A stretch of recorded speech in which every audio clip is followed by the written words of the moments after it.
Everybody, let's see here. If you are, all right, Jared Allen, welcome to the show. If you were on Periscope and or YouTube land, let me know with a comment. I hope we're working over there. Tally is in. Christina is here.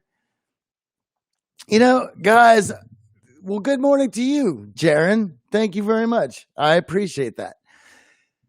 You know, I was thinking today about how much this whole going live every morning with you guys is important to me. It is offered structure. Yes, the gang is all here. I don't know where my Periscope mod is. I have not got a text, but perhaps you'll join us later. Egan of Florida, that would be some family. Sophie Ray, how are you today? All right. So, guys, if you are on YouTube land or Periscope, shoot me with a comment that lets me know that you guys are alive over there. As everyone rolls in, we'll get to it. As I mentioned yesterday, this week, let's see here. This week I decided to dub it Happiness Week, considering that we dropped the Gretchen Rubin episode and she has a podcast. I believe it's something happier. I can't remember at the moment. I have too many things going on. And then I also have a Dan Harris interview today, which he has a podcast called 10% Happier. He also has a book under that same title. And so with those things, I had decided that dubbing this the Happiness Week and theming it would give us an opportunity to talk about something that all of us have a quest for. We are Mr. Charlie. I bet he'll show up, Tally. He always does. Sometimes he gets stuck at work, though, but he will catch the replay. But for a lot of people, happiness becomes a quest. It becomes something that we chase. And I had learned long ago that it is nothing to be chased. Like anything else, if the things that you chase tend to run away, they tend to elude you. Yes, Happier Podcast by Gretchen Rubin. And so happiness, much like fame, fortune, power. Hey, Saz, how you doing? Much like fame, fortune, and power, these things are not to be chased. When you chase them, they run. Happiness is a state that you control. And I'm going to get into that today. And I'm going to tell you about my quest for it and how I got into self-development and why happiness was the catalyst. And then we'll talk about a couple points that you can do. And I have a question too, as well. So for myself, here is my happiness quest. Like any young man, I was angry. Young people, especially young men, are angry. We're angry at the world. It's not that we're angry for a certain reason. It's just that young men have a lot of energy, and if it's not channeled correctly, and if it does not have productive outlets, then young men could become angry. And I was like any young man in that same boat. And then also, which led to the not having productive outlets. My dad, he worked in a factory, and at least he did in my upbringing. My little sister has a different father. He went and changed his career. But for myself, for my upbringing, I lived in my dad was a factory worker, and his idea of waking up in the morning meant that he had to go into the factory. And you can imagine that for most of my upbringing, that sort of thing made him upset. He wasn't a team player. he was always bitching about work and its politics and everything that was going on there. And in the 80s of me growing up, it was a lot of industry was leaving Pittsburgh and the surrounding areas where I grew up. And where my dad had worked, it was called PPG, Pittsburgh Plate Glass, was no different than any of the other sort of industry that we're leaving. So there was a lot of politics and a lot of drama. And in a factory as that size, there was a lot of internal struggles as well. So for him to go to work, I always just saw him pissed off. He was pissed off when he woke up to go into work, and he was certainly pissed off when he came home.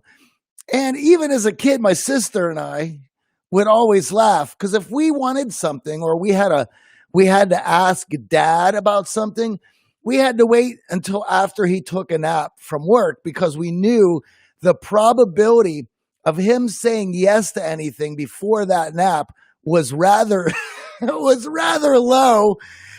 And after that nap, the probability of him saying yes went up. And when you see this as a child, at least for me, who as a young man, the idea of having to go into a job that you hated, I watched that, and it wasn't anything that I wanted to be a part of. And because of that, because I didn't want to be a part of that, the idea of having to wake up and go to a job, for whatever reason, I got it into my head that was an existence that you would end up not enjoying.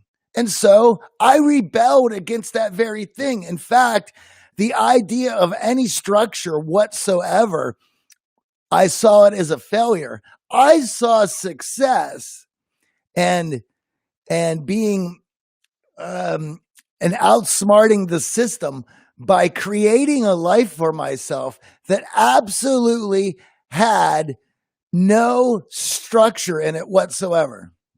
That proves all of us are in the same end of the day. Yes, absolutely. So I spent my youth creating a life that involved no structure except for work. Now, in my early 20s, I started out doing some construction, but I soon quickly moved into nightlife. And when I moved into nightlife, I structured my life around nightlife. And so I was working the door and bartending at a bar in North Carolina, a music club. And my life involved hanging out at the bar all day, every day, all night. And then, of course, the after parties would be going on at my place afterwards. And I would pass out at some point and wake up whenever. Tally writes organized chaos. 100%. Absolutely. And so my life didn't have any structure. And I thought that was going to feed my creativity. And I also thought that I had created a successful life because there was no structure. There was no one counting on me for anything. And in fact, yeah. And in fact, for myself, I thought having the least amount of responsibility would be a good thing because I was also playing in bands and I wanted to leave for the weekends and go on the road, have tours. And it was those type of that type of lifestyle that responsibility tended to hinder. So I set up this whole life where it was centered around this bar, around partying, around no responsibility. And as I moved into my later 20s, I started to realize that with all the effort that I had put in to create this life for myself, that I had only become more unhappy. I had become more frustrated. I had become more angry because as a young man, I didn't have any structure, and my youthful exuberance, to for a lack of a better word, didn't have any means of being productive outside of living this unfettered, unstructured partying lifestyle. And I, in my later 20s, I decided that these things, yes, exactly. Probably why I still don't own any pets today.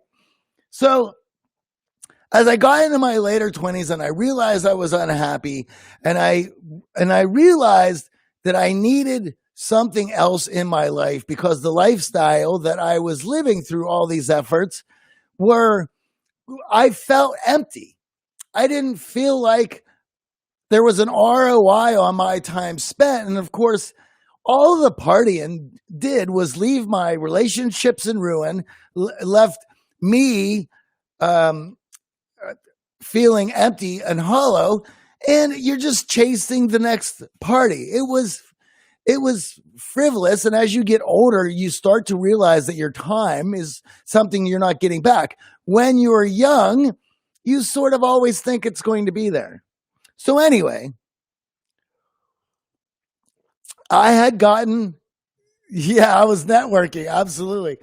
So I had gotten a job working, doing some landscaping for an older lady who had a company, and she needed some young help, and I needed some extra cash, and I felt that it would be different, and it was a change of pace. So I started doing some landscaping for her, where I had to be up early. I had to have a little bit of structure, and you would think that the landscaping job, even though it was difficult, it was hard, it was strenuous, I started to look forward to it because I was outside. It was summer.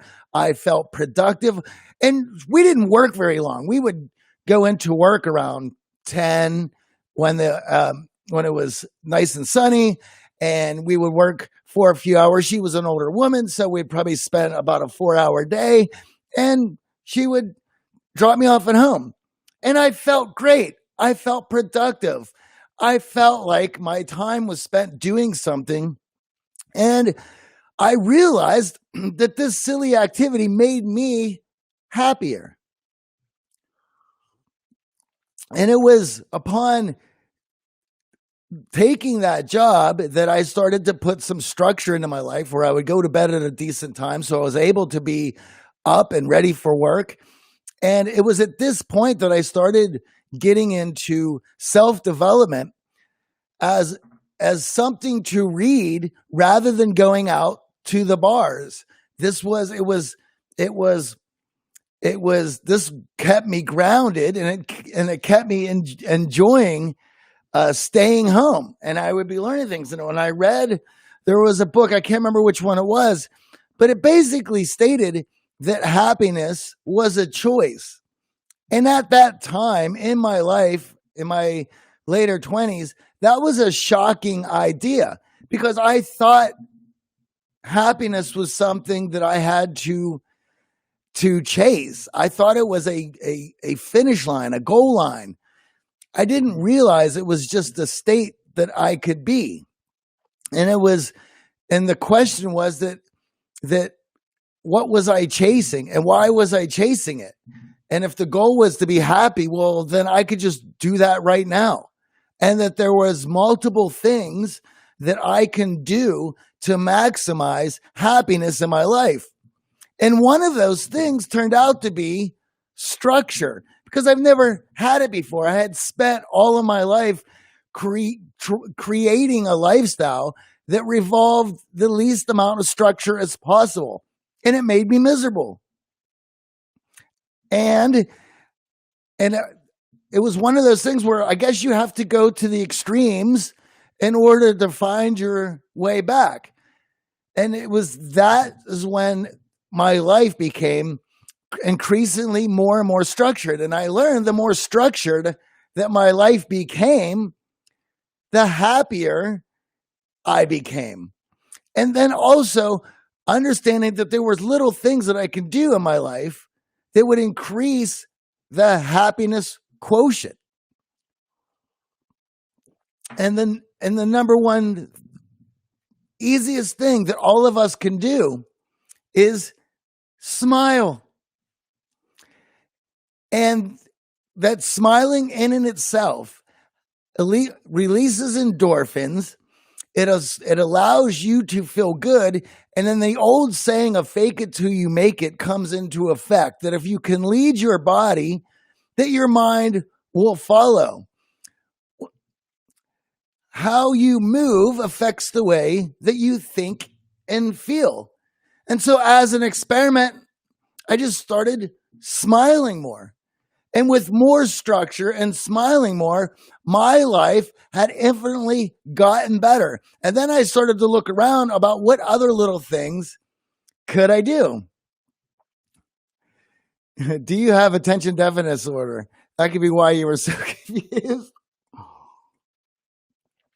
Well, there was certainly a few disorders. We can't count them all, nor do we have the proper and medicinal proper diagnoses.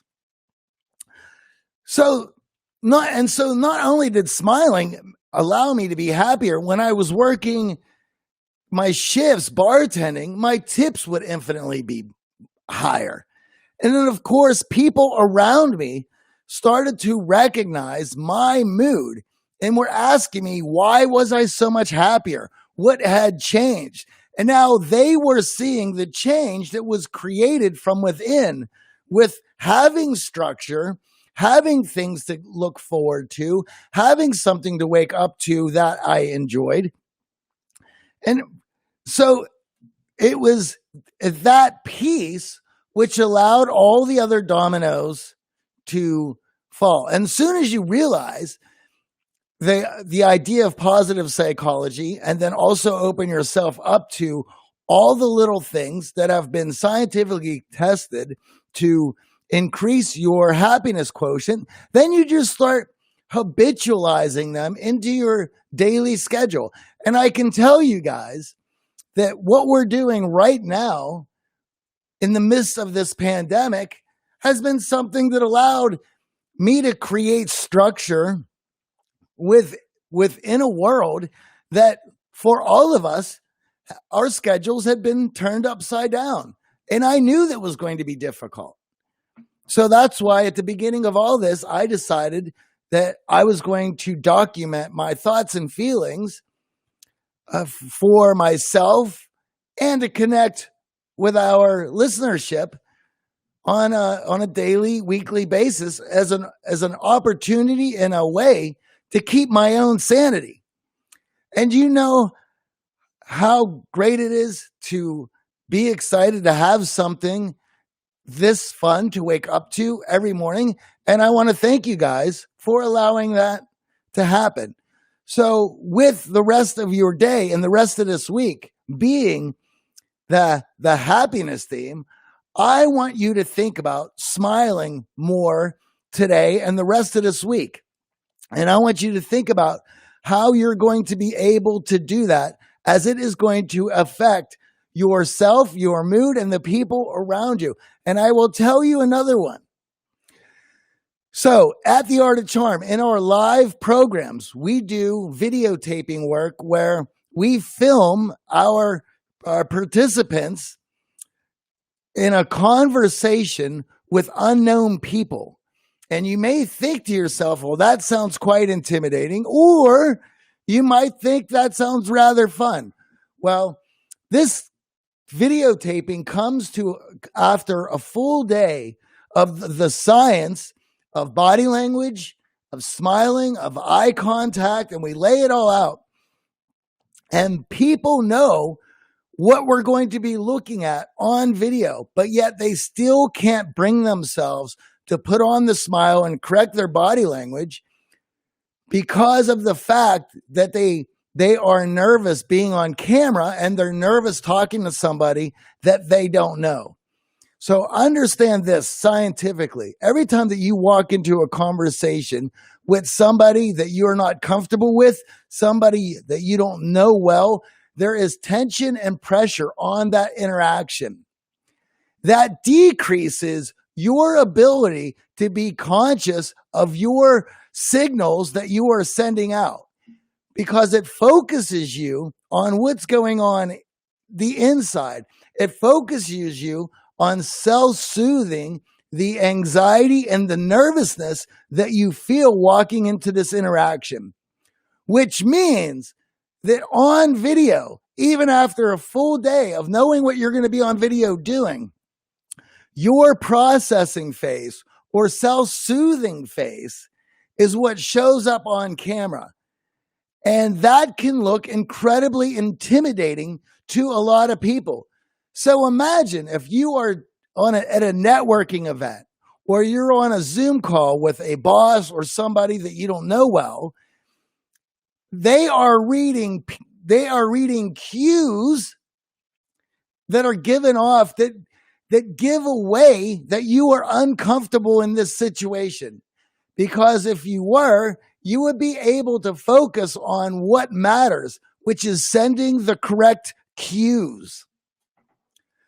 So the video work that we do at our programs is so that you can see when you are nervous, when you need to self-soothe, what areas of your external cues start to fall apart first.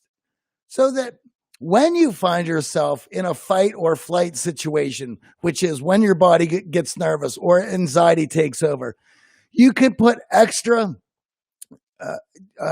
conscious effort to holding what are the right cues you want others to see in that situation. Because you have to be able to fake it till you make it. Being an incredible actor allows you to be able to override your automatic emotional response system to the situation at hand. This is why you would want your leaders to be statesmen, so and quite the poker player, so that they're holding their cards close to their chest when it comes to those difficult situations. There's a reason why sales and marketing is such high-paying skills that people go through painstaking efforts to learn. So with all of that, I want you guys to think about your smiling this week and lead through the body and see if you can notice during the week when your smile breaks down. And did you know that through increasing your smiling on a daily basis, you are going to increase your natural state and the natural state of your face? If you increase your smiling, you're going to be smiling more. It's going to become the new default in which you just sit there. And it's contagious. It's even more contagious than coronavirus. So with that, think about your smiling this week. Now, I also have a question. All right. Animals smiles all the time. Well, the happy ones. Hey guys, I'm turning 29 next week. I live in LA as a graphic designer. Graphic designer and marketing for a successful furniture company. I've spent 3 years in an environment which was never been so positive. I take pride in what I do and have given endless hours to this space. Just before the quarantine, I was verbally attacked by my boss. Well, that's awful. I was then asked, and this was days before shutdown. I was then asked to work remotely. Well, everyone's in that situation. And I've been working from home ever since. I find it so difficult to work when I receive, sorry, this just blipped on me. Come on. Okay. And so I find it difficult to work when I receive passive aggressive emails. I don't blame you. I can't stand that stuff myself. Now I know I have so I know we're in the middle of a pandemic. My anxiety and depression has worsened. I'm sorry to hear that. And no one is looking to hire. Well, that is an assumption that is projecting. I I know I have the option to go back home to OC, feel okay for a couple months until I get a freelance job. I know that I want to, but I just can't help to think, what if I never find another job? There goes my lifestyle, and all the hours that I put in are gone. But these days are just getting harder, and it all sounds like an exaggeration, and there are people without jobs. Those thoughts weigh heavy, and this is a lot, but worth a shot asking for some advice. You guys are awesome. Thank you, by the way. Well, thank you for the question. And let me just say that any problem that you are feeling is valid. No one can tell you can't feel any certain way. And to feel lost, to feel upset, to feel stress, to feel anxiety, you are allowed to feel all of those. Your problems are your problems. Everyone has problems, and they may be different, but they affect us in all the same way. Now, there are a couple reaches that are in this email. Number one, the first one I saw was that you would be losing all the hours that you put in if you have to go back home. Well, that is true. But working in a toxic environment is certainly nothing that you want to leave yourself in. And if there's other work that you want to be doing, I will let you know that you should be doing it on the side right now. But getting out of a job where you feel stressed out, having to clock in, or upset when you get these emails, it's only going to continue unless you are willing to end it. All toxic relationships are going to continue to be toxic until A, you either speak up and allow the other person to know that this is the way it makes you feel and you would appreciate if they didn't do that, or you leave. Those situations will continue, and they'll tend to get worse. The other thing here is the idea, you're 29. The idea of having to go home for a few months while this all blows over and you figure things out, in the grand scale of everything that is going on, there's going to be a lot of people who are going to need to reset after all this is over. Everybody is experiencing that shift. And so, though it is not ideal, it comes with the territory. And I will also let you know this, that I didn't start this new career until I was 31. I had gotten into self-development quite before that in my late 20s, but I had completely cut myself off from my old ties and moved to New York City with just a couple credit cards in order to help AJ start the Art of Charm.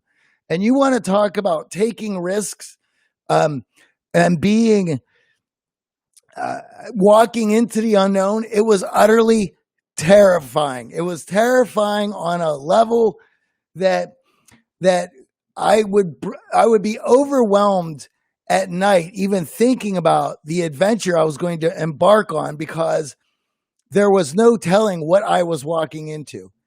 And that is, you have to also understand that walking into the unknown is utterly terrifying. However, you mentioned that you would have to go back home to the OC.